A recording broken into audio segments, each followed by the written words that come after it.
What towards the future is making you feel uncomfortable now? Having a son and a household and being the provider and making sure that I'm being the best provider, not only with money, but am I being enough? Am I being a good enough partner? Am I being a good enough dad? I'm very busy. I'm trying to find that balance. And I want to be a good role model.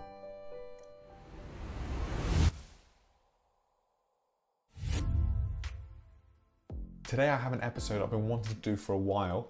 It's very personal to me. It's with Mr. Mike Mayer, the owner of Take a Deep Breath. For those of you who don't know who Mike is, he is the world's #1 breath coach. As well as that, he runs the world's #1 breathwork community. As well as that, he runs the world's #1 breathwork podcast. In case you haven't worked out, the guy's pretty nuts about breath. Not only that, Mike has been a client of mine and we've been able to work towards growing his business and being able to change his mindset around lots of different things. But on top of all of that, he's my best friend. So this has been an interview that I've been wanting to do for a while, because the one criticism that I have of, I suppose, Mike's channel is that he doesn't give enough of himself. He gets to interview all these incredible breathwork people, understanding the science and the spiritual aspects of breath, the history of breath, going all the way into the nitty-gritty. And there's times where I feel like his audience don't really know who he is. And as someone who met him 6 years ago on a bus, basically about to spend a week with Wim Hof at his house, watching him go from what used to just be, a senior manager at a big English corporation to becoming the world's biggest breathwork coach has just been an extraordinary transformation to witness. And so throughout this interview, we go deep on learning a little bit more about who Mike is, about his history, what makes him tick, and most importantly, how he's been able to use breathwork to not change as a person, but change those around him as well, all for the better. So we go into the nitty-gritty as to why breathwork is important. Other than when I sort of went to the Wim Hof experience a couple of years ago, I thought what most people do, breathe in, easy, I do it when I'm sleeping, how hard can it be? The truth is that it's so nuanced. Mike is the person whose brains you would want to pick when it comes to really understanding the full spectrum of breathwork. If you're watching this, there's a good chance that maybe you've tried things like the Wim Hof breathing and you've gone, yeah, breathwork's powerful. It turns out that is the tiniest fraction of what the breath can do for you. And so in this, Mike opens up not just about the breath, but about himself and really how you can incorporate breath into your everyday life to be able to make true holistic transformations. So obviously I enjoyed this because I got to interview my best friend and basically share his gift with the rest of the world. But I know that if you're new to the idea of breath, and you're also fascinated, I suppose, by what your own mind and body can do with something that's just a simple tool that's free, that's within you now, this is the episode for you. So I hope you enjoy it half as much as I did. Enjoy. This feels very peculiar here in the studio. There's something that you said beforehand, it might have been yesterday, it might have been the day before, that really stuck with me, because I don't think you've ever had the opportunity to have this in mind before doing a podcast or recording any bit of content, is you said you wanted to be able to present almost like a snippet of who you are and who you've been that your newborn son can watch in like 15 years. And so I know you sent me a load of questions saying, hey, it'd be nice to get this, this. But even as we've been going over some of them, many of those questions I don't think would be able to really reflect that well. So I've come with a few questions that I'd like to ask you. And it starts with us being able to meet in Poland at an airport many years ago. And I would like to know who you feel like you were then compared to now. Because the man who I see now, who is still someone who I've been able to work with, someone who is my best friend, you've changed so much to that first person I met on the bus as we're going to basically meet Wim Hof together for the first time as strangers. But I think there's other people who have watched your content for so long who they only know you as the breath guy now, and they don't know about him, and neither does your son. And so can you tell me who that guy was? Yeah. It's 7 years as well. It's just gone so fast. So that guy was a guy going through a divorce, recently separated. Whole life had been completely switched around. Never been anywhere by himself, especially out of the country. and had bought that ticket to Poland to go and master the cold because I was so scared of the cold. I was like, I guess, really insecure guy, but also a guy that knew that it was going to be a wonderful experience. Just knew it was going to be great. Whatever happened, it was going to be great. And I was so excited about being there by myself, like no baggage of anybody else around, completely free to be that person. And I remember actually it's been on the bus on the way to to the Wim Hof Lodge, and you telling me about what you did, hypnotherapy. I'd love to have a job like that. I'd love to be able to help people. But then my brain instantly goes, you'll never be able to do that. So there's a lot of doubt there as well. And tell me a little bit about your working life as well. Because, again, people still know you as the breath guy, but they don't know you as the corporation guy. And that's something that I think would be helpful to tap into as well. So I spent, I forget the time now, 15, 16, 17 years in British Gas, and then another 5 elsewhere. But at that particular point, I was like a mid-manager. So I was working down in Oxford and had a number of projects. But it never felt like me. There was definitely a mask I had to put on to be the corporate guy. Would lead people and look after budgets and stuff. But always inside, I knew there was something else. I just didn't know how to get there. I'd be listening to like a Joe Rogan podcast or something. I was like, there's a lot of magic out there. There's a lot of cool stuff you can do with your life. And I don't know if I necessarily believed it completely, but there was definitely an element of going, I can get to some of that at some point, somehow. Yeah. I know I've joked with you about this in the past, but it was on that bus journey to the Wim Hof Lodge that we spoke about people like Chris Ryan. And you introduced me to him and said, he's this guy who's done this, and he's done this with Wim Hof, and he's written this book, and he's got this new book that's coming out. And then to also have seen you interview him and speak with him, and for you to be on his show, that seems to have been a real circle. You've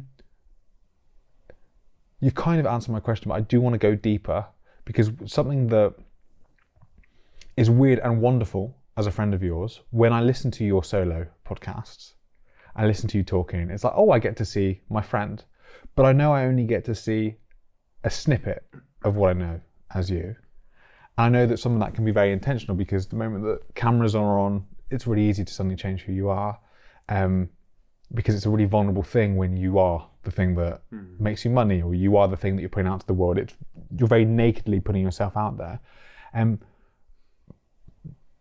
But I think it'd be really helpful to understand where your mindset was back then compared to now, because even though everyone has fear of different proportions, you had a lot more fear then than I think you do now. And maybe you could talk about why and how you went from that situation of being a guy who was going through divorce, being the corporate guy, maybe explaining what was going on through your head as you started to branch towards breathwork, because that answer that you just gave was really nice and really PC of, I think there's some magic out there, but there's a lot more grit in there that I want to really push on. And so tell me about that mindset of what that guy, what he believed about himself and who he was. Because even the conversation that we were having on the way here, there are such differences in your mindset now compared to then. And that's what I really want to try and pin down. Of what did he believe about himself then that you think has maybe been the biggest shift to now? I think there wasn't a lot of belief in myself. That's the big one. Just one of the problems I had in the corporate world was you've got a lot of senior people above you, and it's a very toxic environment, so that you're constantly never good enough. It's like Newman in Seinfeld, the mail never stops, the work never stops, and so you could have a really good couple of days and then you'll drop a ball because they just give you so much. And so that plus the relationship and a few other things, very, very low self-confidence, like very low. But the pendulum would swing, so the other way, complete self-confidence. I was doing a bit of MMA at the time, and I learned how to defend myself a little bit, and started earning a little bit more money. And so the pendulum it wasn't always like this low self-confidence guy, but the pendulum would be more over that side. So there was a lot of not trusting my intuition, not being prepared to follow my heart, even though I knew it would lead to something good. I think I sent these to you. I'd listened to a lot of motivational clips and Jim Carrey, Steve Jobs, but deep down inside, I knew that I had potential, but I think I was just a bit too scared to follow on. But I kept getting the same messages over and over again from whatever you want to call it, universe, whatever. So Wim Hof retreat, facing my fear, that was a big one. And then I came back and they said, no, don't leave the job. It's really comfortable here. And I was like, it is really comfortable here. It's like, just think about it. And then, time went by, and then you helped me get on the Tony Robbins retreat. And I was like, that was the one. But before that, I did like a Camino and walked across Spain. But each time I'd get these glimpses of what my life could be if I followed my intuition. Yeah. But then you'd come back home to your environment. And be like, it's pretty good here. Who you kidding? And you get around those people in that environment, and it was just stay where you are, because things are pretty good. And so there's bound to be hundreds, if not thousands, possibly even hundreds of thousands of people watching this that are going to absolutely be in the same situation now as you were then. So if you could go back in time to that guy on the bus, I know people say they don't like to muck around with the past because actually the right things happen at the right time to get them to where they are now. But if there was maybe an extra nudge or some words of encouragement or even just some wisdom that you could have given that guy on the bus who was just starting to embark on the idea that there might be a bit of magic and I might be able to leave my job and do something different. Is there something, have you ever thought about what you would say to that version of you? One of the big things that I think is, can you, we've talked about it many times, can you do what you plan to do in 10 years in 6 months? And so I feel like there was a series of challenges in the computer game I had to pass. So it was jumping in the cold water, climbing the mountain in my pants, walking across Spain, Tony Robbins, making a YouTube video, quitting my job to travel. All these things had to happen. Could I have done them in a shorter time zone? Yeah, I think so. Cliff, jumping off the cliff, into the water. That was a big one for me because I can't do that. I've got my mum's voice in my head. You can't do it. That's dangerous. So I think all of those things, they could have been done in a shorter time. But so if somebody's listening and watching this, it's like, what's a step you can take that maybe is a little bit scary, but maybe deep down inside you know is the right move to make, and could you do that today rather than thinking, next year I might go traveling, or next year I might go and I might do a cold shower tomorrow morning. So what can you bring into today? Because I feel like there's a compound effect here, and I keep feeling this now, even now, right now in the life we're at today. The more of these actions you can bring in that are moving you in line with your intuition, but also feel very uncomfortable, I feel like that's, for me anyway, that's been where the growth has come from and the change has come from. What towards the future is making you feel uncomfortable now? Having a son and a household and being the provider, and making sure that I'm being the best provider, not only with money, but am I being enough? Am I being a good enough partner? Am I being a good enough dad? I'm very busy. I'm trying to find that balance. And I want to be a good role model. And so it's like, how can you balance all of that while growing a business, while being in, public eye to a degree? That's the thing that probably keeps me thinking the most. Okay, so being a good provider. Is there anything that you're wanting to move towards maybe over the next year that there's some resistance towards that? Because that, I can't imagine that's going to change in the next 5 years or 10 years. You're always going to want to be better for your son. You're always going to want to be better for your future wife. Is there something, maybe like a task or a challenge that you're moving towards now that you think, that feels uncomfortable, but I know I'm still moving towards it?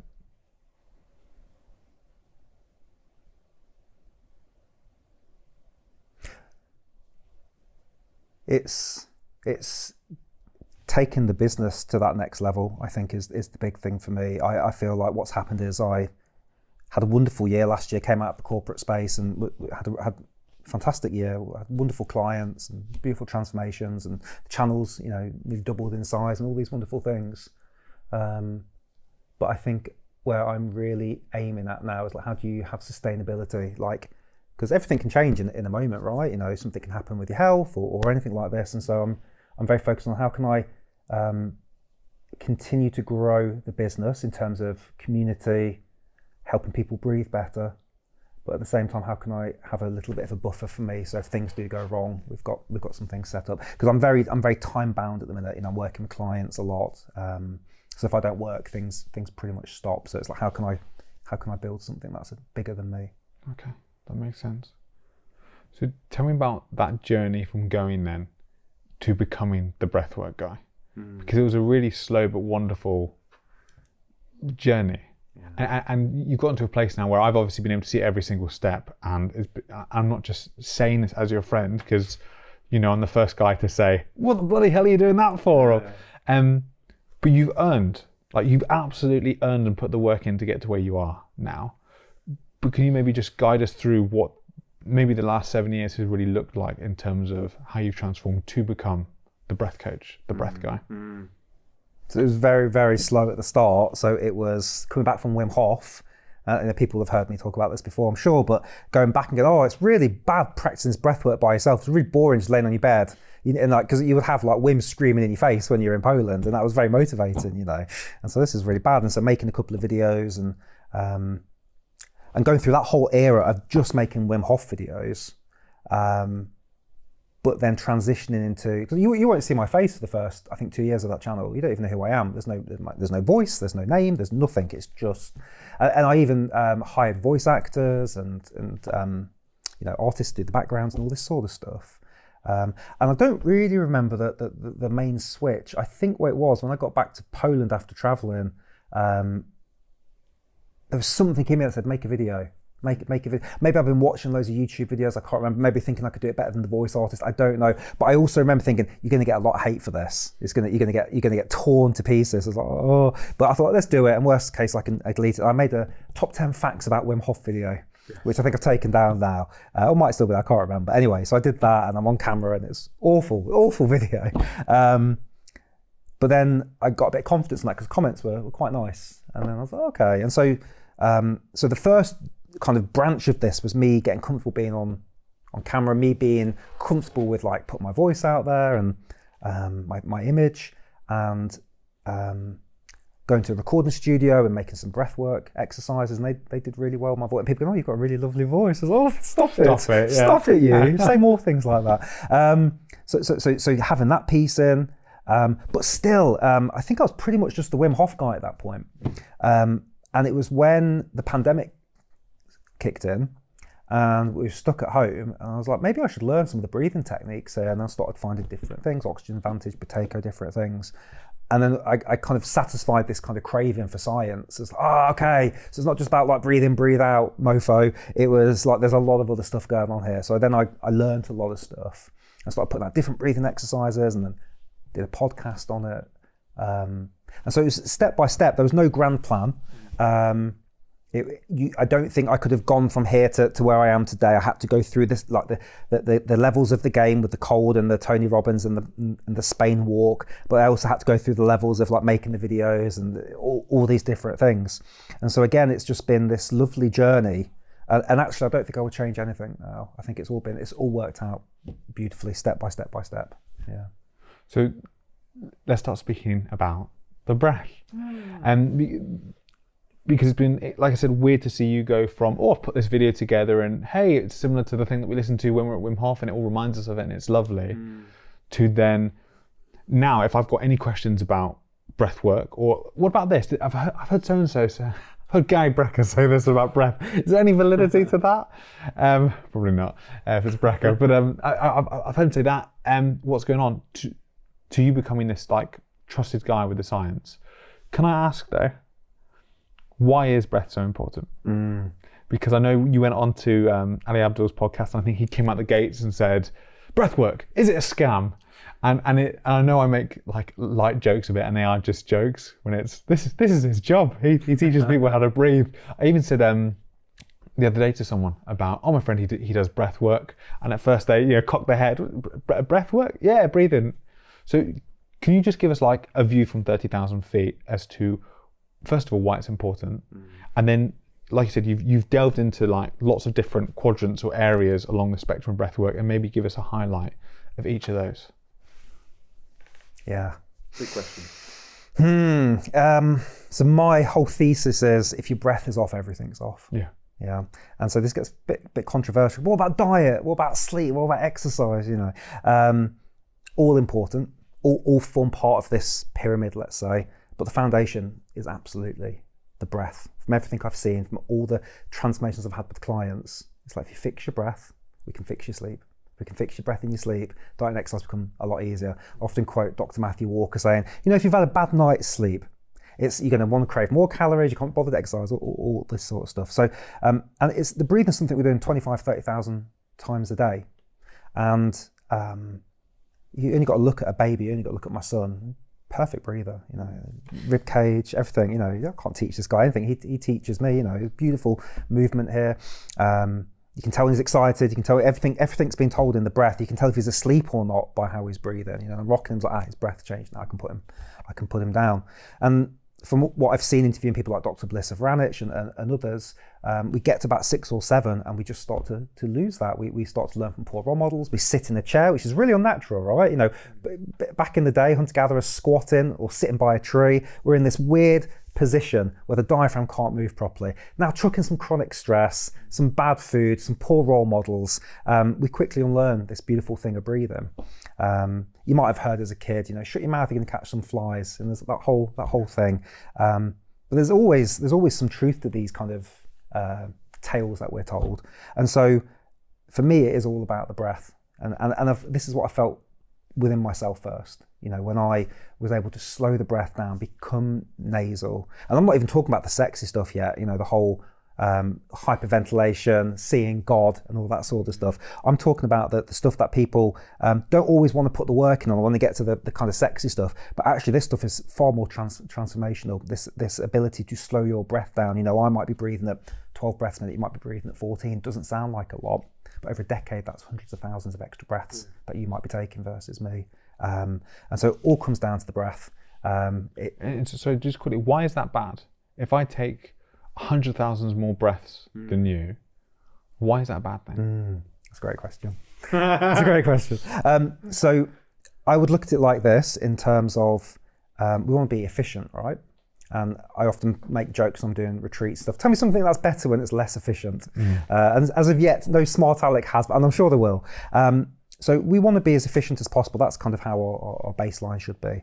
And so if we're over breathing, we're taking in more air, and actually we're doing more work than we need to. So we can actually slow the breath down.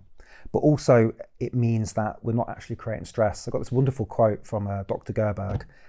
She spent decades teaching breath work, and she's at Stanford, I believe. And she says, you know, if you're eating a sandwich and you bang your foot against the table, you start choking on the sandwich, but you've got a sore toe, but you're not paying attention to the toe anymore. Paying attention to the fact you can't breathe.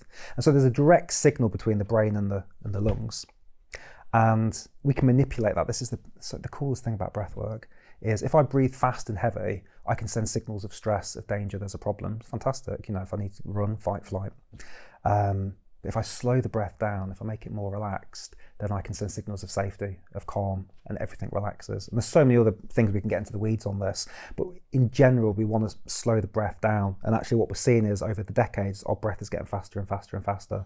And the faster we breathe, the more stressed we feel, the less efficient we are, the worse our sleep is, affects everything. Okay. So that's the foundational pillar stuff. Give me like a taste of the sexy stuff. The good stuff. Yeah, the good stuff. You can't handle the good stuff. You can't handle the good stuff. So I always like to say, let's get the foundation right. So we get you breathing rhythmically, we get you breathing mechanically, we get you breathing chemically, all these things which we can get into. And then we've got the hyperventilation. So I almost like to describe it like you've got these two categories. You've got breathing less than I need, or maybe even intermittent fasting to breathe in. So I can take your breath from 14 breaths a minute, I can get you down to 1. Yeah, but you can't sustain that forever. But being in that slow period for a little bit of time is actually really beneficial for us. But we can go the other way. We can hyperventilate. We can breathe more than we need, and I can get you up to 100 breaths per minute. And with that, there's benefits, but there's also disadvantages.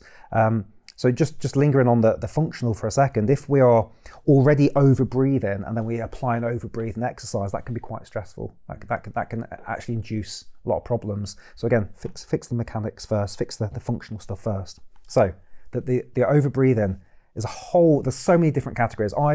I've done rebirthing in hot and cold water, incredible.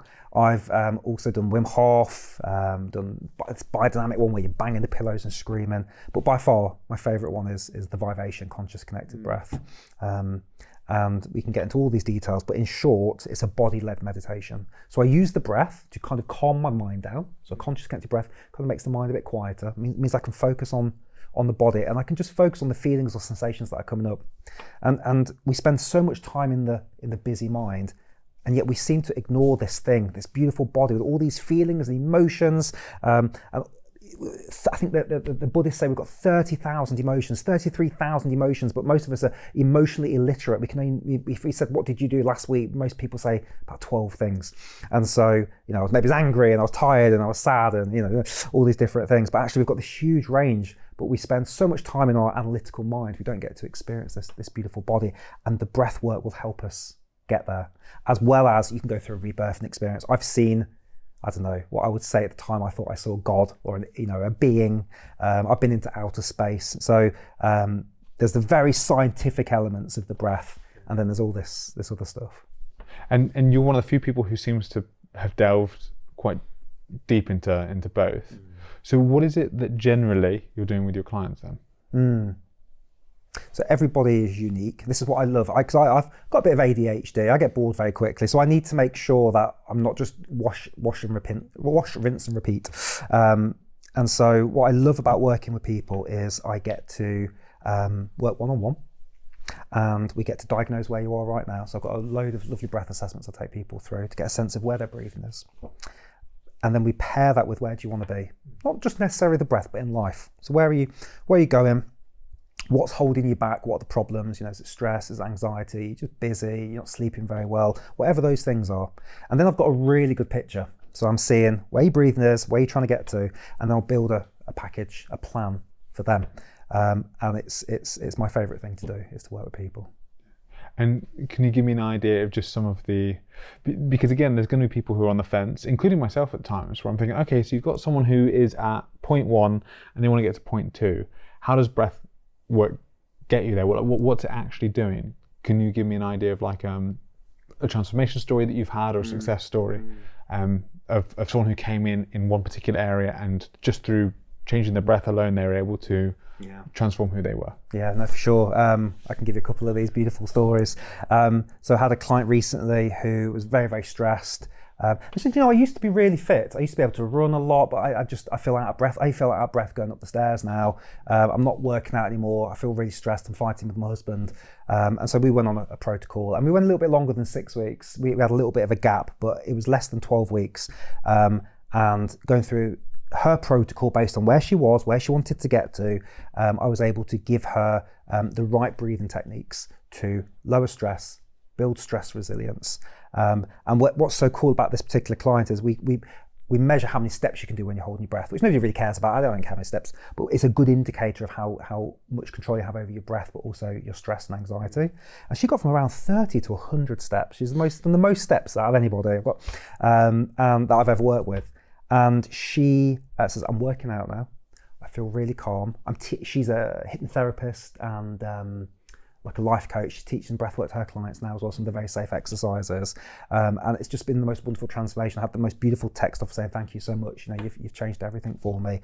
And it was a very simple protocol. It was working with me for an hour a week and then giving some homework exercises. But the beauty, I think, is in the detail of not every breathing technique is going to work for every single person. So I can't say to you, if you just do this one thing, you're sorted. It doesn't work like that. This is what I found after doing 100 podcasts nearly. I've seen that there are patterns, but you have to be very specific with the dose and what technique. So the example I often use is a Swiss Army knife. So there's no point getting the screwdriver out to undo the bolt on the laptop or the scissors to magnify something. We need to get the right tool out. And so I think pattern recognition and all these podcasts and just being obsessed with breathwork now for like 7 years, I can tell pretty quickly, not always, because I sometimes have to do a bit of back and forth, but I can pretty much very quickly say, right, this is where we're going to start. We're going to start with these exercises, and then we're going to see how that does for a week, and then we're going to just play with that a little bit. And so there's a lot of pivoting going on to find the right pattern that's going to work for that client. That's cool. I remember when we first came back from Poland, you and I were probably every morning doing Wim Hof breaths, and that's how I would start every day, because that's all I knew about breath work generally. It's, if you do this with your breath, I feel a little bit more energized and good. Before we even started recording though, you started testing the Wim Hof method. And can you tell me about some of the findings that you found of what happened on your body? And I know that you said a lot of breathing exercises, they're not built for long-term use, but there's lots of people who have depression, have anxiety, or they have a concern. And again, praising Wim Hof for putting breathwork back on the map. But can you explain why Wim Hof might not be the right method for some people? Yeah, and I think that's for some people they thrive, a bit like some people on a vegan diet, just loving it. Some people on carnivore, so it gets a little bit murky. So I would do the Wim Hof every day in the car before I went in the office, and I would blow off a load of stress, but then I would still feel really stressed later on in the day. And what I realised as I zoomed out over those couple of years, like nothing changed. I was like, what the hell? I was more aware of my lungs. I was more aware of my shallow breathing, so that was helpful. But nothing changed in those 2 years. Like, what the hell's going on here? And that's what got me down the other route of playing with those intermittent breaths. And so we've got mutual friends that have had panic attacks, and then they can't do Wim Hof because it's too similar. They get the tetany, the cramping. It's like the same as panic attack. I'm not going near this. And so for me, I think it's a case of just being, again, what's the right breath work for you right now? So I was just playing with a blood pressure monitor. This is what I was talking to you about before we hit record. So got a blood pressure monitor at home, and just going to make a little video about it soon. So I think my blood pressure was 118. Can't remember what it was under, but it was 118 over something, and then the pulse was like, I think 50, 58. And I just did 30 Wim Hof breaths. Press the thing again. First of all, it struggled to find me because there's something clearly it was not able to find it because only changes were happening. But after the third press of the button, it went up to I think 158, and my heart rate went to 92. And that was within less than a minute. So within less than a minute, I just changed what I did with my lungs, and I'd completely got to the point where if a doctor saw that blood pressure, say you need medication, you've got hypertension. So what's the limit where it starts to become a bit of a red flag? I think it's around 150. I think there's a problem. Okay, so it's definitely gone straight into the red zone. Yeah. The thing had gone red straight away. Yeah, it had gone red. So people aren't huffing and puffing like that 24 hours a day. But people are generally over breathing. So, we can get to the whole mouth versus nose thing. But if we're breathing too fast, another problem of like, why is my breathing too fast a problem? We get this thing called vasoconstriction, which is a very scientific way of saying all the smooth muscles in your body just get a little bit tighter. And so if you really want to raise your blood pressure, hyperventilate for 30 seconds, because you're going to lose a load of carbon dioxide, everything's going to get tighter. One of the reasons we get all these lovely fluffy feelings is when we hyperventilate, we actually lose blood flow to the brain. Everything constricts, blood pressure goes up, and so we get this lovely feeling. And if we go the other way, if we slow things down, and again, I'm not arguing against the Wim Hof or the holotropics, but what I'm saying is, for most of us, for most of the time, we should be breathing slow and rhythmic and through the nose, because that's our base state. That's how we should be breathing. That's how we've evolved to breathe. And most people say, I can't breathe through the nose for very long. So you can. We just need to get you there. We just need to play with a few techniques to make that happen. You've taken me to school there. I didn't know that that's the reason that we were getting the nice fluffy feelings. It's actually that we were stopping oxygen blood flow to the brain. And so you've mentioned stress and anxiety. I've mentioned the idea of people with depression who have used things like the Wim Hof method. Who's breathwork for then? Is it mainly for people who want to be able to just get their breathing a little bit better? Because there's a lot of people who are probably using breathwork that aren't necessarily coming just from a place of anxiety and depression. Or am I wrong about that? So I just interviewed the guy that wrote Breath, James Nestor. Had him on the podcast for the 4th time. He's sick of me now, this guy. Leave me alone, please. And in his book, which is one of the most popular books on breathing, it's fantastic if people haven't read it, he says in that book 90% of people are breathing incorrectly. When I spoke to him a couple of weeks ago, he said, I've upped it to 95 now. And so where are you getting that information from? What study shows that? Because it's not one study, because thousands of studies are talking about sleep apnea, dysfunctional breathing during exercise, asthma-induced exercise, all these different things. He says, so most of us are breathing poorly. And it's not binary, right? So it's not like we're all breathing terribly. There's absolutely a scale there. But we could all benefit from some version of improving our breath. So that's part of the puzzle. But even if we move that away for 1 second, there's all these beautiful breathing techniques to relax, to help you get to sleep, to feel states of bliss and ecstasy, or feel the body. And so there really is these two very distinct camps of let's make our body efficient and beautiful and function the way it should do, but then don't miss out on all these cool breathing techniques that are out there as well. So paint the picture for me then. So someone who has no anxiety, no depression, they just want to see the typical high performer. Yeah, so a lot of people that I work with, people who say, okay, so how is breathwork going to benefit me? What would your answer be? So this is a huge part of my client base now as well, the CEOs, entrepreneurs, people that are very, very busy. So number of ways. So again, it always comes back to where's your breathing right now and where you're trying to get to. Because I would imagine most people, when I put them through my assessments, are going to have something somewhere that we can improve as a base metric. And I also look at things like subjective anxiety, subjective stress, but sometimes I have clients like, I've got no stress, I've got no anxiety, I just want to learn some better breathing techniques. So where we can take this then is I can help you improve concentration and focus. I can help the brain get more blood to the brain. I can help you get better sleep, so you're in a better mood. I've helped people with problems in the bedroom using the breath. I've helped people not only get to sleep, but stay asleep and get a good night's rest. And generally what I found with a lot of CEOs and entrepreneurs, they also tend to be into the health realm. So I've worked with people that are like triathletes and all these sorts of things. I can give them a bit of an edge there as well over their competition. You know, how can we make it so that you can pedal a little bit faster?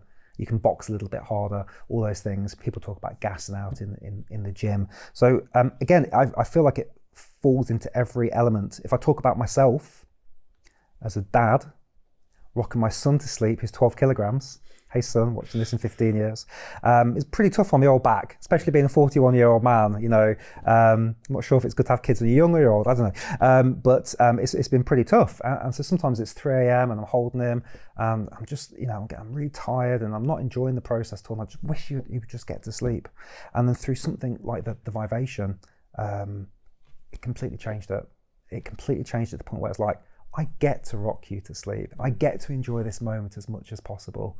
I won't have many more of these. There'll be a certain time where I rock you for the last time. So even though it's 3 a.m., how lucky am I that I get to do this? And I'm using this body-led meditation. I'm enjoying the moment as much as possible. I'm inhaling through the strongest feeling. I'm noticing the subtle changes in my body. And it's just transformed. It's transformed waiting in the post office. It's transformed, you know, waiting for the any sort of queue. We've always got the breath with us, and I can help. I don't say anybody, but from so far, everybody I've ever spoke to always has some benefit or curiosity. I was even talking to a guy in the sauna yesterday who had anxiety. I was like, maybe controlling these exercises. So I feel like, because we all do it, right? We all breathe. And if 95% of us are getting it wrong, there's something somewhere that could just elevate your life just a little bit, or a lot in most cases.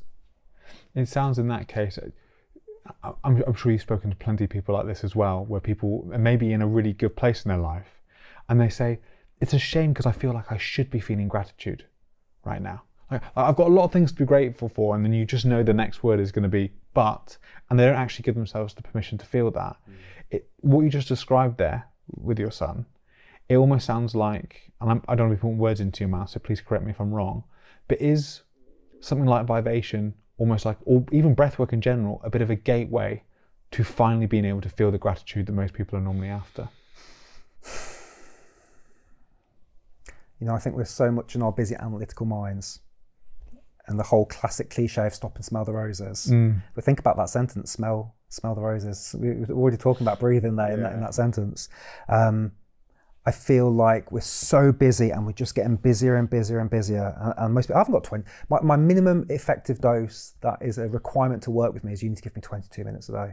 Yeah. And you'd be surprised how many people can't do that. I haven't got 22 minutes.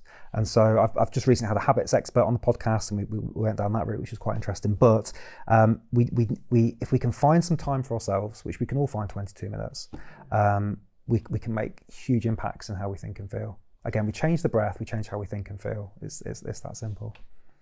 So you've given me an example of someone that you've worked with and seen them transform from A to B, especially from a stressful situation. Do you have like an odd or a peculiar story of how you saw breathwork change someone's life? A number of men in high positions tend to be under a lot of stress. And one of the things that happens when we're under high stress is we start to breathe a lot faster. When we breathe a lot faster, we get vasoconstriction, we tighten everything up. Guess what doesn't work? Little Mickey, when we're extra tight and stressed. Yeah, everyone hear that? Little Mickey. Little Mickey's not working. And so there's so many other factors going on. However, if we slow the breath down, we find techniques that cause relaxation, not just in the moment. And by the way, this is just a slight detour. One of the worst things we can do is practice breath work when we're stressed only. We need to practice breath work when we're in a great state, because we need to create that connection to the breath that is of a pleasure, not just I'm stressed right now, I need to pull out my breath toolkit. It has to be one of these things that I do in a great state as well as a poor state. So yeah, I've had a number of clients where they're like, I need better performance in the bedroom, but I also have an anxiety, and so there's different techniques again we can look at for those clients to do that. And I've had clients come back going, thank you, I'm having sex again with my wife, I really appreciate that. I was all in the day of a life of a breath coach. But in all seriousness, we are living in a chronic stressed state. It doesn't seem to be getting any better. Our breathing seems to be getting faster every decade, and the breath is the pause brake. It's the handbrake on that. We can slow it down. We can take back our breath really quickly. This is the other thing. People think, if I want to get a six pack, how quickly can I do that? Probably minimum 6 months. But reality is probably take a lot longer for most people. Or if I want to get jacked, or fill in the blank, or become really rich. But I can get you where you need to pretty much within 6 weeks. It's a really quick process. The body is incredible. It already knows how to breathe properly. It wants to breathe properly. You've just got to get out your own way and unlearn some of these things that we've picked up. That is the first time you've ever phrased that to me. And that immediately just makes breathwork sound so much more attractive, that actually wherever I am, if you went down the street and said to anyone, by the way, did you know you're only 6 weeks away from a six pack? Like, yeah, absolutely. Yeah. But the idea of, oh no, there's this thing that is a foundation to your health, and it's for 95% of you. So if someone's listening to this, likely is that's broken. I didn't realize that, sorry, I didn't mean to detail, I just didn't realize that was the case, that you could literally only be 6 weeks away from a completely different foundation of health. Or am I overselling it there? You can completely change how you think and feel. You can change your breath rate. You can change how your heart is pumping very, very quickly. Very quickly we can change. I still haven't mastered this yet, but I think there's the guy that does the click funnels. You're only one. Oh, Russell Brunson. Brunson. So I'm trying to go with it. You're only one breath away. Yeah. But in all seriousness, we can make profound changes. And I try to liken myself a little bit to a physical therapist. So I've told you before about the guy in Oxford that was always mean to me, and I had a bad shoulder, and yet I'd keep going back because I just loved him being mean to me. And I remember one week he'd show me the exercises and I didn't do them. And I went back in the week later, I was like, my shoulder's not any better. But I didn't really want to do the exercise, and he gave me a real telling off. I don't do this, by the way. But in that sense, it's like the most successful clients I've had always are the ones that we do the breathing together. We have an hour, we go through the elements, the key elements, and they go off and they do the breath work. And when they come back week 2, we measure all their assessments again. Everything's moving in the right direction. And by far, those that put in at least 22 minutes a day make huge transformational changes. And often what happens is that there's a bit of a James Clear Atomic Habits thing going on here. I set the bar quite low, 22 minutes is enough, but generally you're going to do a bit more because you enjoy it, it's nice, it feels nice, right? It's a good habit. And so people end up doing a little bit more, and then they just become addicted to it in a wonderful way. I've been doing 40 minutes here and 20, and here's the other thing, you don't have to go on a mountain, rip your shirt off, put Lululemon pants on, and breathe with a load of beads on. You can literally do it while you're waiting for the bus. You can do it on I've got clients that are going to work on the subway, and they're playing my coherence track on their earphones, and they get a 20-minute coherence session in every day before they go to work. Helps them set the day up, improve stress resilience, get them chilled out for the day. Just there's these ways, and this is a big part of my job, is not only am I giving my clients accountability, I see my role as like, how can I help you embed this into your busy life? Because we'll find a way. There's always a way. Because again, we don't have to go to the yoga studio. We haven't got to go to the gym. I can look at your day with you, and I can find ways. Making a cup of tea. There's a 60-second breath hold there. There's loads of ways we can embed the breath. Okay, so the difference then is that the activation energy and I'm just saying this so I understand, the activation energy for breath work, I imagine, is just so low. I think that's the term that James Clear uses. The idea of saying, right, I need you to run across the street and do a 40-minute gym workout.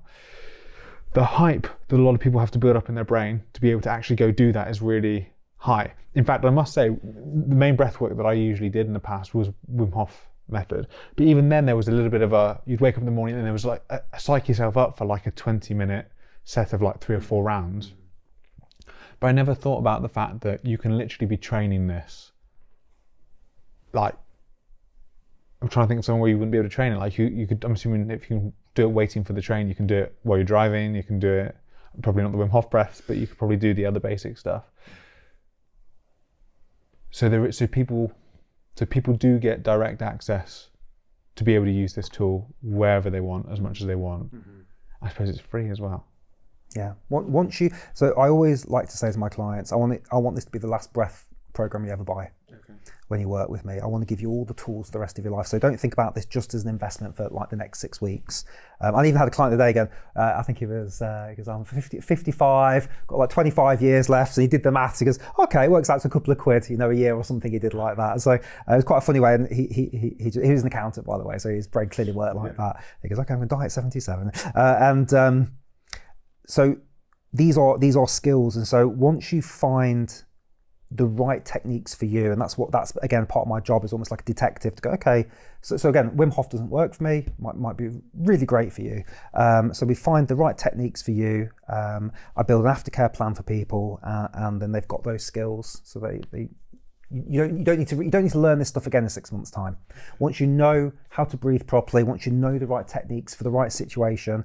I had a wonderful client, a psychologist, and he said to me, I want the break glass in case of emergency techniques. I was like, what do you mean? He goes, well, there's going to be times in my life something's going to kick off, right? And what are the techniques I need to do there and then? I thought it was a wonderful term. And so I also have a percentage of the work I do, which is like, and if this happens, this is a good technique for this. So we spend normally a whole lesson, a whole hour going through the break glass in case of emergency. And at the end, they get like a PDF and a toolkit of these things. So if I've got pre-performance anxiety, what should I do? If I just can't get to sleep at night, what should I do?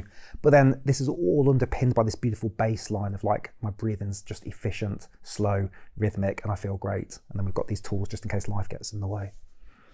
Is it ever painful?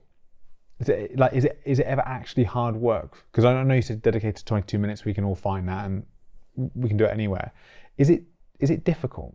Like not to commit to that time, but are there any exercises that you do where it's like, if someone said, right, here's a HIIT program, that's going to be difficult. Like if you haven't gone to the gym for a while, it's going to feel like you're going to be having a panic attack because you're literally putting your body through that again, which is why you said people with anxiety might not always do the Wim Hof method. When, let's say you take me through your program, is there any point throughout that where I would go, bloody hell, this is really hard? The biggest thing I find people struggle with is when we've got busy minds and we're so distracted with scrolling. I don't need to go down that road. We all know about social dilemma and things like this. When you sit down to actually spend some time on the breath, you can get a bit twitchy for the first few minutes. And I've got protocols to get people out of this because we've got a lot of cortisol and adrenaline in the body, and there's ways we can. So just to find that, when you say twitchy, as in people physically twitch, or just mentally a little bit, being stuck in their seat for a period of time is a bit difficult? The word that often comes up is I get bored. Okay. I'm really bored. I can't get out of my busy mind, and so it's like almost like as cruel as I think the social experiment is of asking a child to sit in a chair for 6 hours a day. It's just the most unnatural thing we can get a child to do. Sit and pay attention in class. But it's the same for all of us, right? We should not be sitting for 8-10 hours a day. What do? I go to work. I sit at the desk, and then I get to reward myself by going downstairs and sitting on the, and then I get to go to bed. Hooray! So I've been inactive all these hours.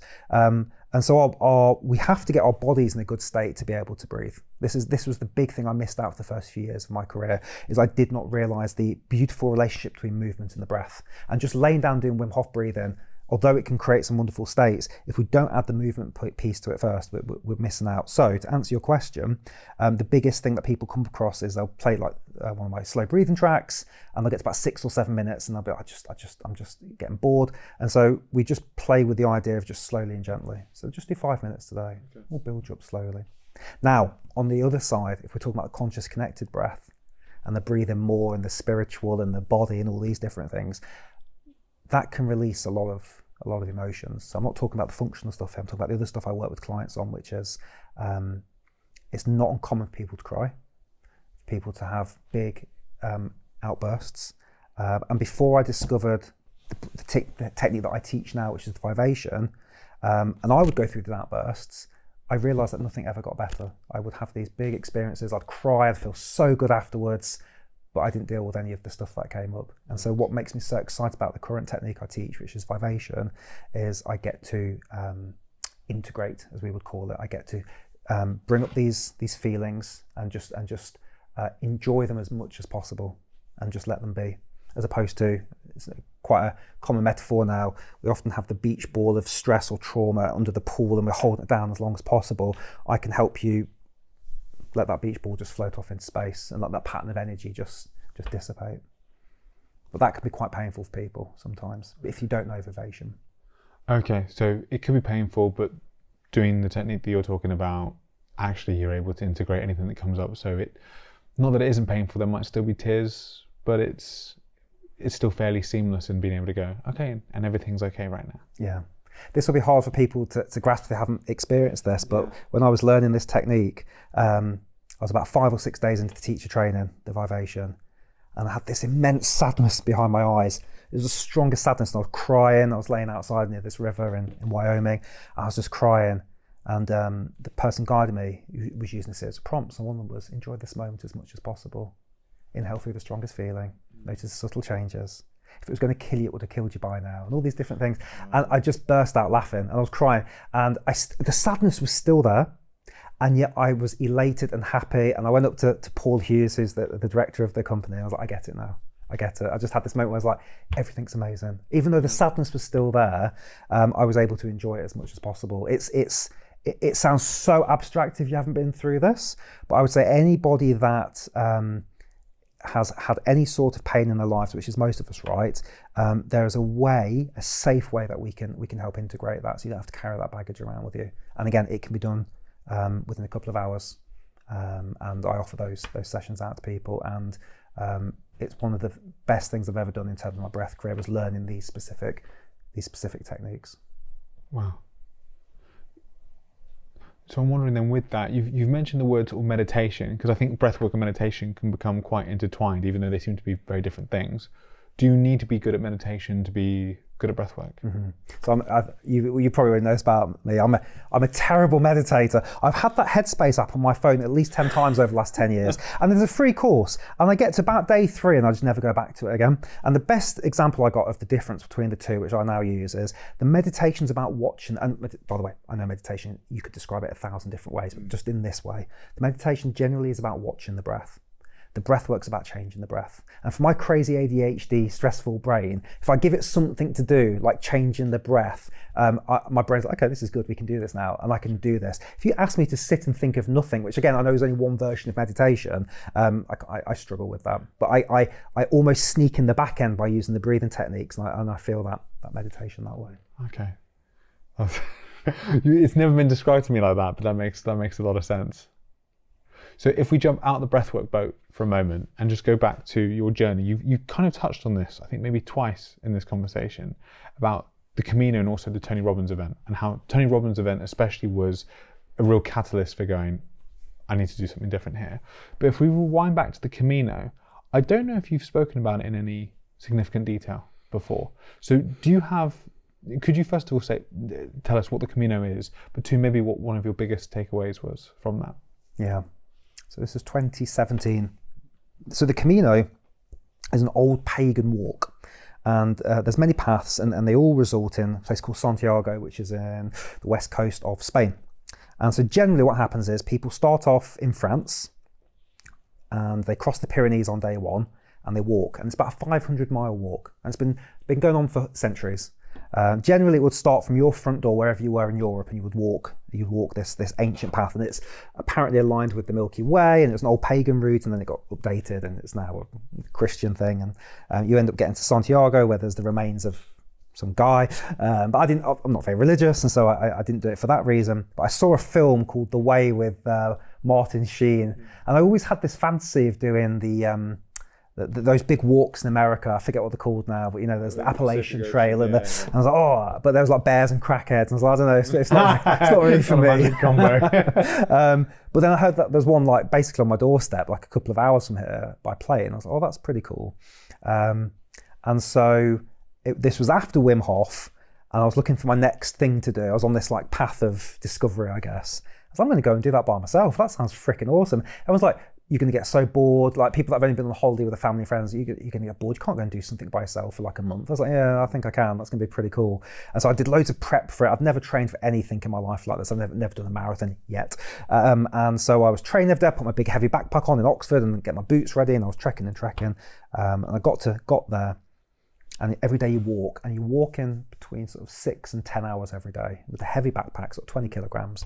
And everyone's got their own reason for being there.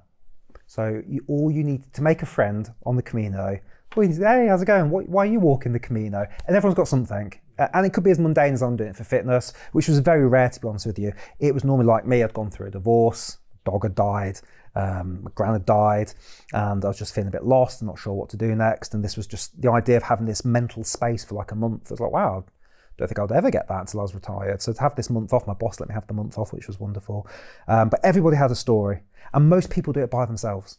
And so you very quickly make friends, and you can get in little gangs, and you see, and you generally walk around the same sort of pace. So you stop off at different hostels.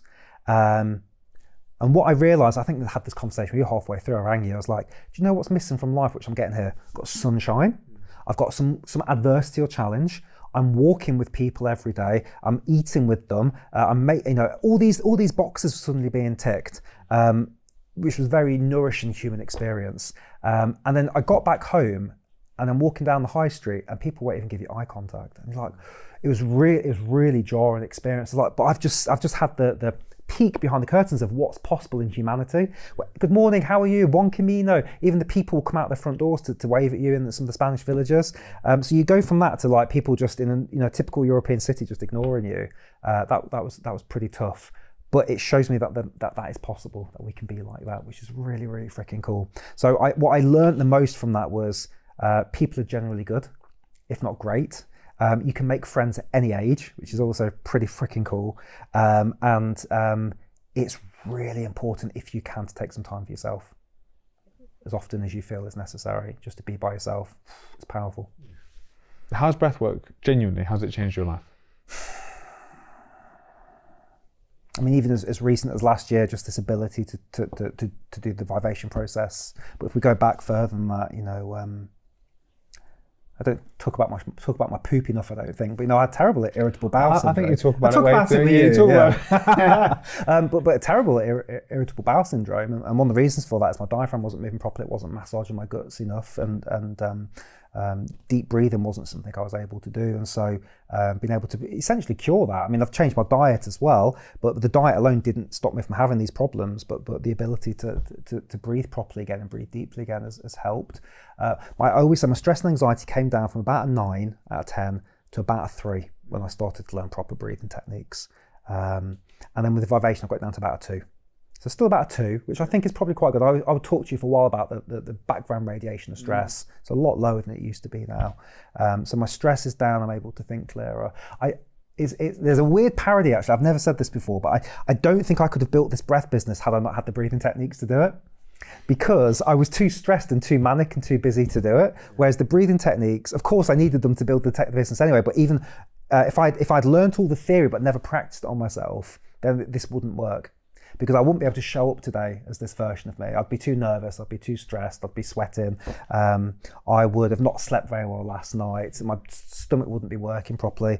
I'm fitter than I've been in a very long time. I'm taking my mouth when I go to the gym and putting the nose strips on. And so having to use those breathing techniques are what got me to where I needed to get to today. So it's helped me in so many ways. I feel so grateful that I found the breath with Wim Hof in that basement all those years ago. Just even the most simple thing of getting back to England, going into that first meeting at work on the Monday and noticing how shallow my lungs were and going, what the hell is going on? I've never paid attention to my breathing before up until that point. I go, why is my breathing so shallow? And just this curiosity of like, that's I'm being told off by my manager and now my lungs have changed. What's going on there? So just so many elements. It's it's made a difference. And just even like the ripple effects in family, like my dad would be like, mouth breathing on his bike, and then, through conversations, he's nasal the whole time now, and he feels he can go further and faster in all these things. It's pretty cool. It's cool that it's had these ripple effects into my social life as well. Mentioning that background radiation, you touched on it in like a solo podcast that you did, but I thought maybe you could talk a little bit more about it, about there being this like dirty little secret. I don't think it's just in the breathwork space, but in like the health and wellness space, about health and wellness influencers, and there actually being loads and loads of stress that they're going through as they're talking about health and well-being. Yeah. And can you maybe talk a little bit about that? Because people see the podcast, but they very rarely get to see behind the podcast, or they get to see the guests that you speak to, but they don't know what it's like speaking to the guests before and after. And sometimes what someone is like on camera is different to what they're like off the camera. So can you talk a little bit about that?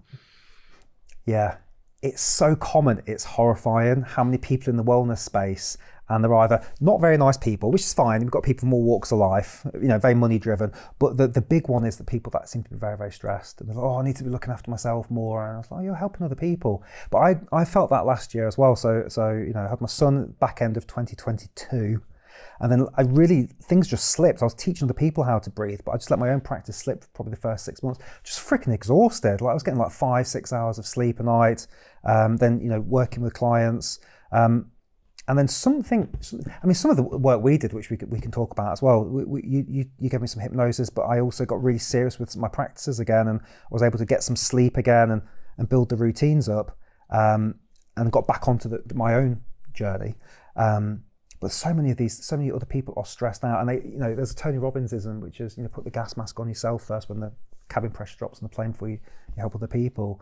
And so I think we need to be reminded of that in the wellness industry. It's like, it's very, I could work with one more client, I could earn a little bit more money, I could take on another X, Y, or Z. But I do think that those vibrations come across, because I've noticed since I got back on my breathing journey around last July, things got infinitely better in my business. They got easier. I picked up more clients. I got more views on the podcasts and on the videos I've done. I've just been more magnetic, I guess, in terms of that. And I think people can sense that about how I'm breathing, how I'm feeling. And so if anybody's watching this, they're in that space, I think it's really important to put that mask on yourself and go, I haven't really got time, I've got to run the business. No, we are the business. And I think we probably need to do a bit better at looking after ourselves. So what does, I suppose, the day in the life of Mike Mayer when it comes to breath work, what does that look like? What are your breathing practices? So first thing is when I get woke up by about 4 a.m. by my son hit me in the face. That's the start of it. We will generally, get the day started. But my big things right now, because they're changing all the time, is a good old nasal workout. And so what that looks like is I've put some pictures on Instagram recently. I take my mouth up, put the nasal strips on, got a little gym in the garage, and I'm just like working as hard as I can, and I can't open my mouth while I'm doing it. So it keeps me very nasal. That's pretty good. The coherence breathing is something I adopt as much as possible. And again, might just be washing the dishes, but I'll put that track on. And this is the beauty of breath work, is I'll have a track play in the background while I'm playing with Harry or I'm cleaning up, and I'm just breathing at that cadence. And I'm just getting these in. So what you'll rarely see me do is sit down and do an actual breathing technique. But if you were to watch me with a camera 24 hours a day, you would see throughout the day I'm doing breath holds, I'm walking the dog and see how many steps I can do before I need to take another breath. I'm in the sauna and I'm doing a breath hold. I'm looking at the clock and seeing if I can do a minute. I'm in the pool and I'm going under the water. I'm very safe with other people, I should say, don't do it by myself. I'm doing little breath holds. And so I am constantly looking at ways in my busy day to add breathing techniques in. So I feel like I'm a bit of an example of, you don't need to go and sit on a mountain and do these breathing techniques. You can absolutely bring them into any lifestyle whatsoever. There's a way to embed some breath work. So quick fire questions. Your favourite guilty film? Dumb and Dumber. I don't think there's much guilt about that, is there? It's a terrible film, isn't it? Dumb and Dumber. Why Dumb and Dumber? We had it on VHS as a kid, and so me and my little brother, we would just play that all the time. I've seen it 100 times, that film. So there's a lot of like connections to being a little kid. I can quote it word for word. I love this. There's like there's something about a road trip in a film where you're going on a journey with these characters, where they're leaving that location, they go somewhere else. It's like so exciting, what's going to happen. It's a perfect film. It's It's perfect. Forget The Matrix, forget The Godfather, Dumb and Dumber. Yeah. And what about favourite meal? Probably my nan's lasagna. It came in this big rusty black tray. I don't know how good that is for you. It was about that deep. It was layers of pasta with like a very thin tomato sauce. Not much meat, but it was just the best. It was all crunchy and burnt, and it was like, oh. And every Christmas we get this big rusty tray out of our house, and you get this lasagna like this, and it's incredible. What about the best country you ever visited? I think Myanmar, Burma. Loved it. People, it just opened, it's closed again now. It was incredible. Nicest people. I was a celebrity out there because I I came from the West. There wasn't many people from the West out there. It's pretty cool. So before we start to wrap up then, are there any final words that you have for anyone listening to this? Just know however you're thinking and feeling right now, no matter where you feel on that spectrum, by using the breath we can improve. We can improve that really quickly. You don't need drugs. You don't need to distract yourself with Netflix. You don't need alcohol. We can feel better quite quickly just by changing how we breathe. It's that simple. So someone's watching this, there's going to be some people who've taken something away, but even the people who have taken something away, in the next couple of hours, they're going to forget about this. Sadly, that's just the way the brain works. So when this video, when this podcast, when this recording ends, if someone then has 60 seconds and they have to immediately do something, just so what we've been talking about gets more into their body, what is one thing that they could do? I think the best thing you can do is feel the breath. And so I would just pop on over to my channel, take a deep breath. You're probably already on it or listening to it, and just pick any breathing exercise and just have fun with it. Just enjoy it. Just play with one technique. Do it for 60 seconds. If it doesn't feel great, pick a different one and just play with it. And for those that are interested and they want to go that next step, there will be a link below this where they can book a complimentary consultation with me. I do only take on a couple of clients a month, so it's quite limited. I was really blessed last year to be completely booked out, which is beautiful. And so if people are interested in working with me, they can apply below and we can just have a consultation and see if that's right for you. And we can go through your goals, we can do some breath assessments, and we can talk about where the breath can take you. Ideal. Well, let's hope people get in contact. I must say, for someone who's been seeing you from afar, going through this process, there's times where what you have to say just goes in, and there's other times where the breath goes over my head. And admittedly, even someone who's that close to you, I don't think I've utilised the power of breath anywhere near as much as I could have.